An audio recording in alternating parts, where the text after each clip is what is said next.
मंत्री निर्मला सीतारमण बजट पेश करेंगी। म्यूचुअल फंड इंडस्ट्री को खास तौर पर इस बार बजट से बहुत सारी उम्मीदें हैं।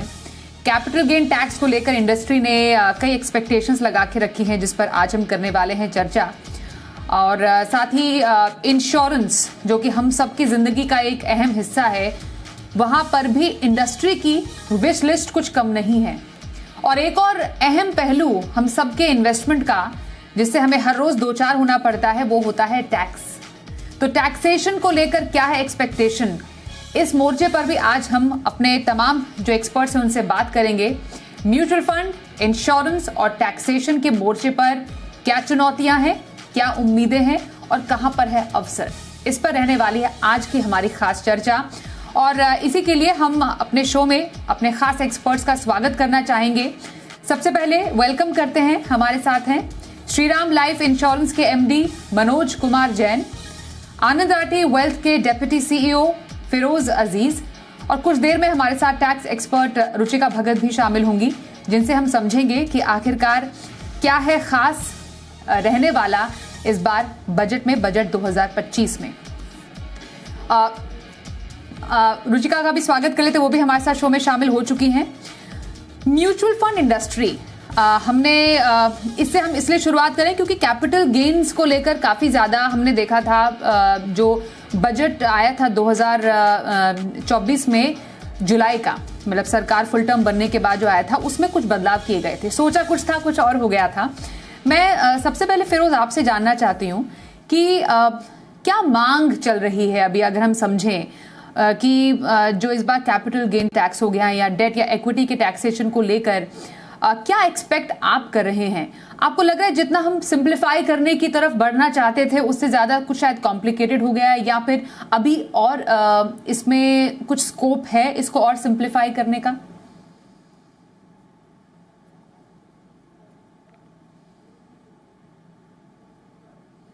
फिरोज? ओके, फिरोज के पास हम एक बार फिर से लौटते हैं, थोड़ी देर में हम फिर से आएंगे। मैं मीनवाइल हमारे साथ मनोज जी हैं, उनके पास जाना चाहूंगी। मनोज जी, इंश्योरेंस जो सेक्टर है काफी समय से काफी ज्यादा जो उम्मीदें लगाए बैठा है कि कुछ ना कुछ उनके लिए भी खास हो। सर, क्या इंडस्ट्री के सामने आपको लगता है एट प्रेजेंट चैलेंजेस या चुनौतियां हैं जिसको आप चाहेंगे कि जो वित्त मंत्री हैं वो जरूर उस पर नजर डालें और उसके बारे में कुछ करें? पहले जी न्यूज़ के सारे व्यूअर्स को मेरा नमस्कार। Life insurance industry particularly and overall industry अगर आप देखें तो सबसे बड़ी जो एक चुनौती है वो लो इंश्योरेंस पेनिट्रेशन की है और लो इंश्योरेंस अवेयरनेस की है। दूसरी बड़ी जो चैलेंज है कि how to reach out to rural and non urban customers. तीसरी बड़ी चुनौती है कैसे कॉस्ट एफिशिएंटली हम इन छोटे टीयर 3 टीयर 4 टाउन में पहुंच पाए, जिसको हम डिस्ट्रीब्यूशन चैलेंज बोलते हैं। और चौथी बड़ी जो चुनौती है वो है चेंजिंग कस्टमर्स प्रेफरेंसेस। धीरे धीरे कस्टमर्स टेक सेवी हो रहे हैं और उनकी रिक्वायरमेंट चेंज हो रही हैं। तो ये चार बड़ी जो चुनौतियां हैं, इससे इंडस्ट्री जूझ रही है। और इसके लिए हमारे जो रेगुलेटर हैं उनने एक मिशन सेट किया है, बीमा for all, insurance for all by 2047।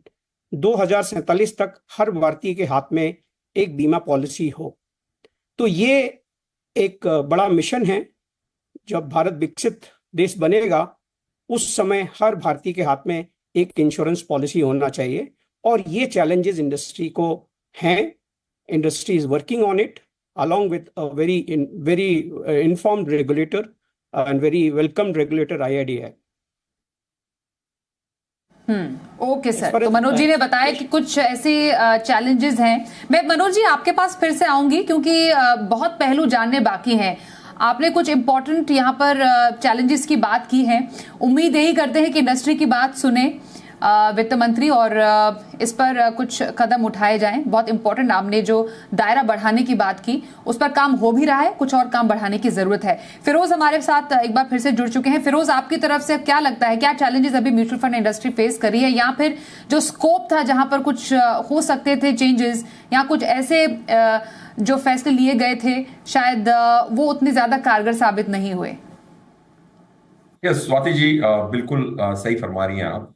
कि बहुत सारे चेंजेस 23 जुलाई 2024 का जो बजट आया था 6-8 महीने पहले, उसमें काफी सारी तब्दीलियां की गई थी। कैपिटल गेन्स हर एसेट क्लास की छेड़ी गई थी।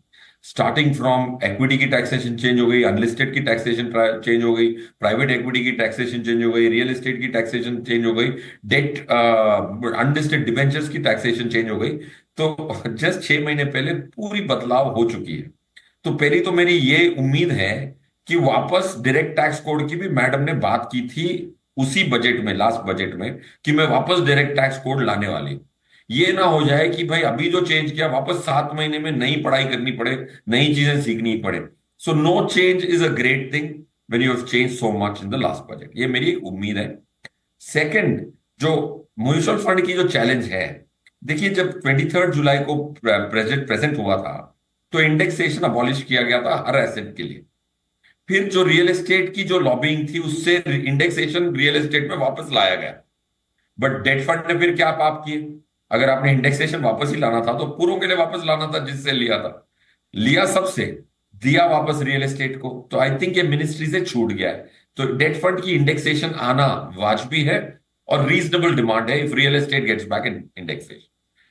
सो I personally think capital gain tax में कोई बदलाव होने की उम्मीद कम है, बिकॉज अभी तो किया था। But I personally think that debt fund की जो टैक्स में शॉर्ट टर्म परपेचुअल कर दिया, ऐसा ये एक ऑक्सीमोरॉन हो गया। शॉर्ट टर्म हमेशा के लिए, अगर आप डेट फंड को 50 साल के लिए भी होल्ड करोगे तो वो शॉर्ट टर्म कहलाया जाएगा। Short term by the definition in English has to have a period. वो I think is not a logical thing, और उसको करेक्ट करना चाहिए। सेक्शन 50AA जो इंट्रोड्यूस किया था फरवरी 2023 के बजट में, 50AA, जो कहता है कि शॉर्ट टर्म आपकी जिंदगी से ज्यादा है, which I think is not logical as the description goes. बिल्कुल फिरोज, आपने सही बोला कि 2023 के बजट के बाद बार बार हमें पन्ने पलट के देखना पड़ता है कि कहां पर टैक्स बढ़ा, कहां पर घटा, कहां पर इंडेक्शन था, कहां पर इंडेक्सेशन हटा दिया गया। और अगर और कुछ चेंजेस होते हैं तो राइटली सेट पढ़ाई फिर से करनी पड़ेगी, कैलकुलेशन फिर से करनी पड़ेगी। तो आपका ये मानना है कि अभी क्योंकि कुछ बदलाव हुए थे तो बड़े चेंजेस की आप उम्मीद फिलहाल नहीं कर रहे हैं। Rightly set. मैं अब टैक्सेशन पॉइंट पर आती हूं जो कि आम लोगों से जुड़ा हुआ है। रुचिका भगत हमारे साथ है, वो शायद इस पर बहुत अच्छे से रोशनी डाल पाए। टैक्स एक ऐसा वीक पॉइंट है रुचिका, जिसको लेकर जो तमाम आम लोग हैं वो आस लगाए बैठे हैं कि क्या हो सकता है। बदलाव तो कुछ किए गए थे, क्या आपको लगता है कुछ इसका फायदा हुआ या अभी भी चुनौतियां बनी हुई हैं? और लेकिन सारे जो चेंजेस थे वो न्यू टैक्स रिजीम में ही किए गए, मतलब ये कि जो भी आगे आने वाले बदलाव होंगे वित्त मंत्री जी देखेंगे न्यू टैक्स की तरफ, ओल्ड की तरफ ज्यादा कुछ अब फोकस नहीं है। देखिए स्वाति, एक चीज तो पक्की है कि चैलेंज जो है वो एक ऑनगोइंग प्रोसेस है, और जब चैलेंज है तो रिफॉर्म है। इनफैक्ट हर बार सरकार जब बजट लेके आती है तो कोई ना कोई रिफॉर्म्स तो लेके आती ही आती है। तो जहाँ पे आप ये बात करते हैं चैलेंज की, तो बहुत सारे चैलेंजेस अभी भी हैं इनकम टैक्स में। हालांकि लास्ट ईयर जब बजट आया था, बजट 2024, तो उसके अंदर सरकार ने असेसमेंट प्रोसीजर्स के ऊपर बहुत सारे रिफॉर्म्स लेके आई थी। बट अभी भी एज आई सेड कि बहुत सारी चीजें ऐसी हैं जिसके अंदर रिफॉर्म आने बाकी हैं। जैसे एक आपने आम इंसान की बात की, तो आम इंसान के लिए अगर आप देखें कि ITR 1, 2, 3, 4 ये जो फॉर्म्स है, 1 में अगर आपकी सैलरी 50 लाख से कम की है तो 1 है, 1 मकान है तो 1 है, 2 है मकान अगर आपके पास तो ITR 2 है, 50 लाख से ऊपर हो गई सैलरी तो 2 है। फिर अगर आपकी बिजनेस इनकम है तो 3, प्रिजम्पटिव इनकम है तो 4। तो एक ये बहुत बड़ा चैलेंज होता है, एसएससी इसी में ही कंफ्यूज हो जाता है कि ITR कौन सी जाएगी। तो एक ये बहुत बड़ा चैलेंज है। अगर मैं रिफॉर्म की बात करती हूँ तो सरकार को शायद इस बार इसके ऊपर कुछ ना कुछ रिफॉर्म लेके आना चाहिए, कुछ सिंप्लीफाई करना चाहिए हमारे इनकम टैक्स फाइलिंग फॉर्म को, ताकि एक आम इंसान भी अपने आप से रिटर्न फाइल कर सके। इसके अलावा अगर आप देखें, जब हम रिफॉर्म्स की बात करते हैं तो सरकार ने AIS इंट्रोड्यूस किया था, that is annual income statement. तो एनुअल इनकम स्टेटमेंट और 26S नॉर्मली जो है 26S हमारा अलाइंड रहता है, but most of the time ऐसा होता है कि AIS के अंदर आपकी इनकम जो है वो डुप्लीकेट आ जाती है, या कोई इनकम रहती नहीं, एलिमिनेट कर देते हैं उसके अंदर, या फिर कोई दूसरे की इनकम आपके AIS के अंदर आ जाती है, जिसके अकॉर्डिंगली अगर आप रिटर्न फाइल करें तो नॉर्मली आपको इनकम टैक्स का नोटिस आ जाता है, क्योंकि AIS में वो इनकम थी, आपने दिखाई नहीं क्योंकि वो आपकी इनकम नहीं थी। तो ये एक चैलेंज जो है जो आम आदमी बहुत ज़्यादा फेस करता है। मुझे लगता है कि इसके अंदर कुछ इम्प्रूवमेंट लेके आनी चाहिए सरकार को। इसके अलावा जैसे हम बात ही कर रहे थे अभी, लास्ट टाइम सरकार ने लॉन्ग टर्म कैपिटल गेन्स पे, शॉर्ट टर्म कैपिटल गेन्स पे टैक्स रेट बढ़ाया। लॉन्ग टर्म पे 10 से 12.5 किया, शॉर्ट टर्म पे 15 से 20 किया। मगर जो सिक्योरिटी ट्रांजैक्शन टैक्स है, जिसके अंदर नॉर्मली लोग शेयर्स में आजकल डील करते हैं और वो इनकम उनकी हमेशा आईटीआर में दिखती है, तो उसको मुझे लगता है कि थोड़ा सा और या तो रिड्यूस करे या उसको हटा ही दे तो ज़्यादा अच्छा है, तो ताकि आम इंसान को एक बहुत राहत मिलेगी इसके अंदर। इस तरह से काफ़ी सारे चैलेंजेस हैं जो हम देखते हैं जो इनकम टैक्स के अंदर हैं। ओल्ड एज के लिए 15H फॉर्म वो भरते हैं, अगर वो 15H फॉर्म नहीं भरते तो उनको टीडीएस डिडक्ट हो जाता है। हालांकि उनको 50,000 की डिडक्शन भी है, 3 लाख रुपए की इनकम भी माफ है, बट उनका टीडीएस फिर भी डिडक्ट हो जाता है, जिसको क्लेम करने के लिए वो फिर आईटीआर भरते हैं। तो कुछ बेनिफिट्स इस तरह से, कुछ नए रिफॉर्म्स आने चाहिए ओल्ड एज सीनियर सिटीजन्स के लिए, सुपर सीनियर सिटीजन्स के लिए, ताकि उनको ये चैलेंज फेस ना करना पड़े। तो ऐसे बहुत सारी चीजें बिल्कुल। तो टैक्सेशन को लेकर भी काफी सारे अवसर हैं। मैं रुचिका आपके पास फिर से आऊंगी, जो कि जरूरी है अभी टैक्स पेयर्स को राहत पहुंचाने के लिए। एक छोटे से ब्रेक के लिए रुकते हैं। ब्रेक के बाद फाइनली अब क्या होना चाहिए या क्या हो सकता है, कहां पर बेसिकली अवसर मौजूद हैं, हमारे तीनों एक्सपर्ट्स बने हुए हैं, उनसे इस लास्ट सेगमेंट पर उनकी राय मांगेंगे। एक छोटे से ब्रेक के बाद बने रहिए हमारे साथ।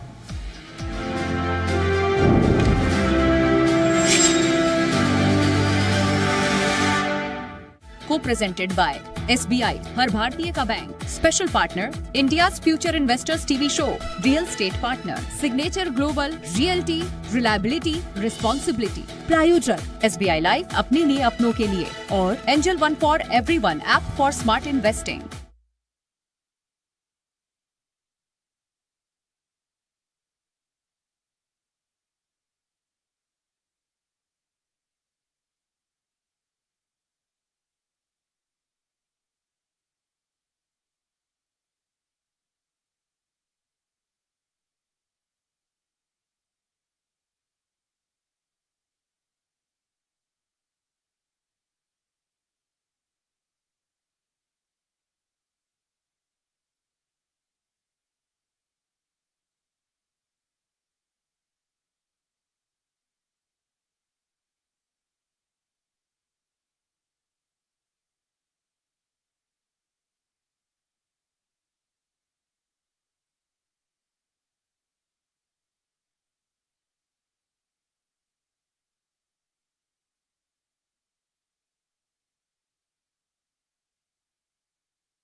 प्रेजेंटेड बाय SBI, हर भारतीय का bank, special partner India's future investors TV show, real estate partner signature global, realty, reliability, responsibility, प्रायोजक SBI लाइफ, अपने लिए अपनों के लिए, और angel one for everyone, app for smart investing.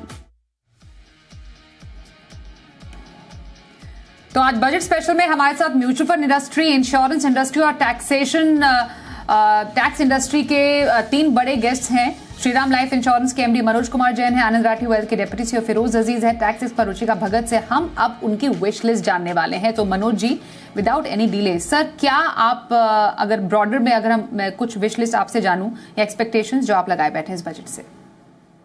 देखिए, हमारे एक्सपेक्टेशंस तो काफी हैं, बट कुछ जो मेन एक्सपेक्टेशंस हैं, एक insurance is always for an uncertainty के लिए लोग बीमा लेते हैं, और उस पे हम exemption from the GST industry के life insurance particularly term plan पे GST अबॉलिश करें, और अगर पूरा अबॉलिश नहीं कर सकते हैं तो up to 10 lakh sum assured पे कंप्लीट GST निकालें।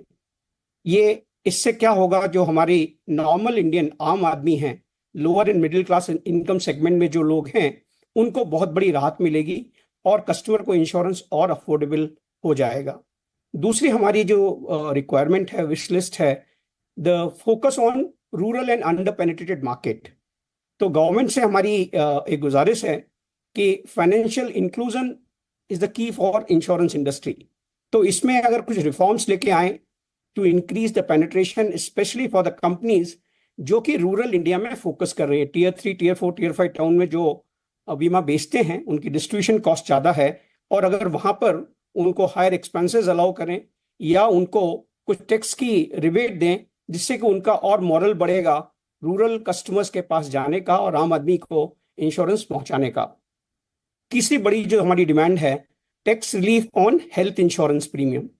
हेल्थ इंश्योरेंस में भी अभी जो टैक्स की जो लिमिट है वो कम है, जिस हिसाब से बीमा के हेल्थ के खर्चे बढ़ रहे हैं, उस हिसाब से अगर टैक्स की जो लिमिट अभी 25,000 की जो लिमिट दी हुई है, उसको अगर छूट हम बढ़ा दें for normal citizen as well as for senior citizens, ये हमारी तीसरी रिक्वायरमेंट है।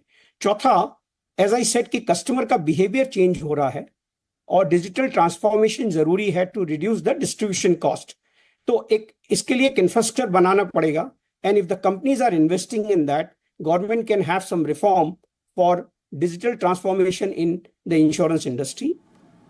पांचवा जो बड़ा पॉइंट है, जैसे फिक्स्ड डिपॉजिट अगर बैंक में करते हैं तो इंटरेस्ट ही टैक्सेबल है, बट अगर कोई पेंशन प्लान लेता है, इमीडिएट एन्युटी लेती है, तो दोनों प्रिंसिपल प्लस जो उसका वो है, दोनों चीजें टैक्सेबल हैं। तो ये एनोमली गवर्नमेंट को निकालनी पड़ेगी, क्योंकि इंडिया में अभी भी कोई सोशल सिक्योरिटी सिस्टम अवेलेबल नहीं है, और जो अपने बचत के पैसे से पेंशन खरीदते हैं उनको वहां टैक्स देना पड़ता है। तो ये चौथी रिक्वायरमेंट है। पांचवी जो बड़ी रिक्वायरमेंट है कि इंश्योरेंस, पर्टिकुलरली लाइफ इंश्योरेंस जो है, वो एक लॉन्ग टर्म कॉन्ट्रैक्ट है। लोग 10 साल, 15 साल, 20 साल, 25 साल, 30 साल के लिए इंश्योरेंस लेते हैं, और इंश्योरेंस कंपनीज का एज हाई एज 90% पैसा गवर्नमेंट इंफ्रास्ट्रक्चर और long term bonds and government की लॉन्ग टर्म बोरोइंग में काम में आता है। तो इसमें मेरी रिक्वेस्ट ये है कि सेक्शन 88 में बहुत सारी चीजें डाली हुई हैं। अगर इंश्योरेंस की एक सेपरेट लिमिट, जैसे हमने NPS की हुई है, उस हिसाब से अगर सेपरेट 1 लाख रुपए की लिमिट अगर हम कर दें, तो लोग लॉन्ग टर्म के लिए इंश्योरेंस ज्यादा खरीदेंगे। और last but not the least, एक और जो हमारी डिमांड है वो ये है कि सेक्शन 10D जो है, जिसमें लास्ट ईयर 2.5 लाख तक कोई अगर यूनिट प्लान लेता है और 5 लाख तक नॉर्मल पॉलिसी लेता है, वो टैक्स फ्री है। अगर उस लिमिट को हम 10 लाख कर दें, और अगर long term policies short term में यही रखें, बट अगर कोई 10, 15, 20 साल के लिए लेता है तो उनको हायर सम एश्योर्ड पे भी, हायर प्रीमियम पे भी उसको हम अलाउ करें, टैक्स फ्री की लिमिट जो है वो अलाउ करें। Right sir, okay sir. So आपकी ये विश लिस्ट जो है आपने बताई इंश्योरेंस से जुड़ी हुई। Firoz, now over to you. आप क्या उम्मीद लगाए बैठे हैं? You said no news can be a good news also, but still कुछ उम्मीदें आपकी तरफ से?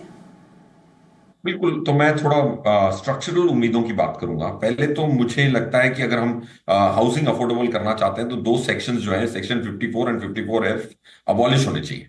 क्योंकि अगर रियल एस्टेट में री इन्वेस्ट करने की अगर आपको टैक्स की रियायत मिलती है तो ये क्यों मिलता है? पहले इक्विटी टैक्सेशन जीरो था।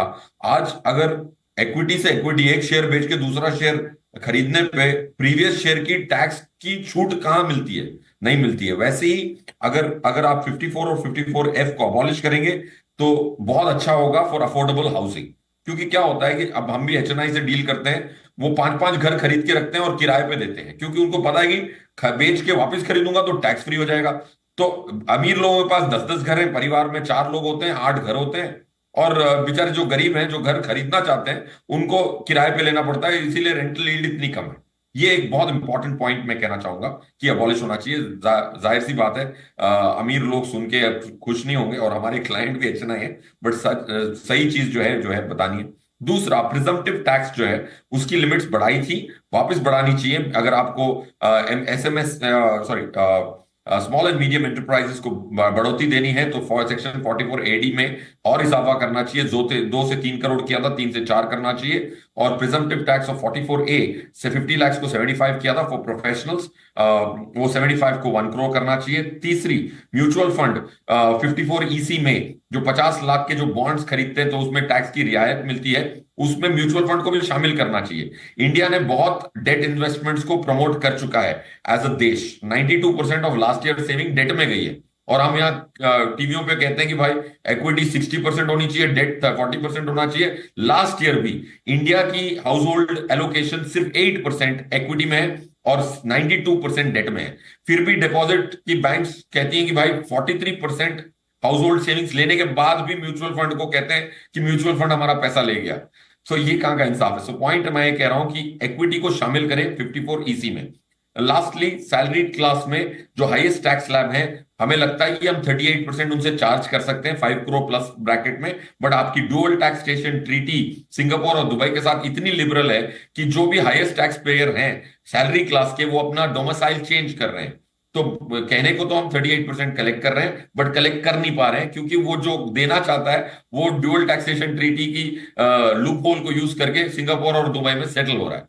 तो उसको थोड़ी रियायत मिलनी चाहिए। That is when it will be a real tax collection, not a paper tax collection. All right, तो कुछ ऐसे चेंजेस हैं जो चाहते हैं फिरोज हो। और last but not the least, Ruchika, कुछ आपको लग रहा है कि टैक्स स्लैब में कुछ बदलाव करने की जरूरत है at this moment?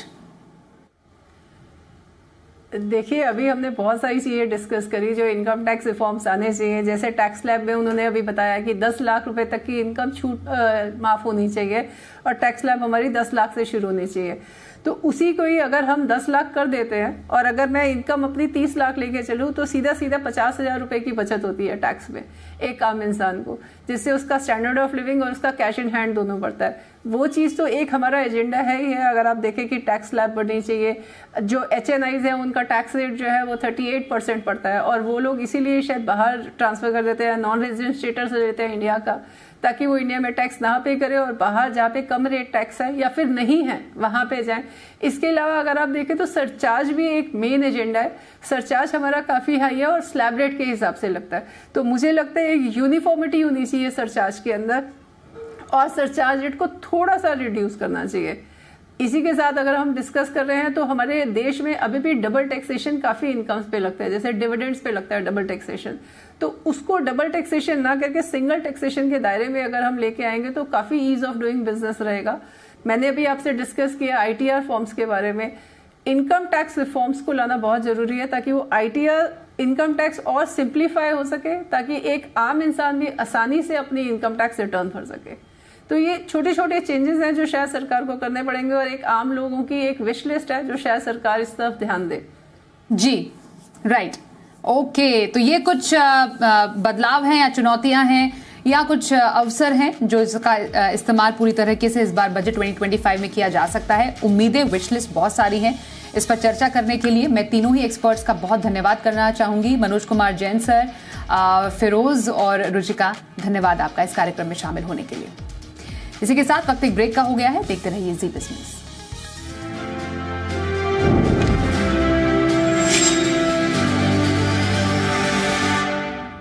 Co-presented by SBI, हर भारतीय का bank. Special partner, India's Future Investors TV show. Real estate partner, Signature Global, Realty, Reliability, Responsibility. प्रायोजक SBI Life, अपने लिए अपनों के लिए. और Angel One for Everyone, app for smart investing.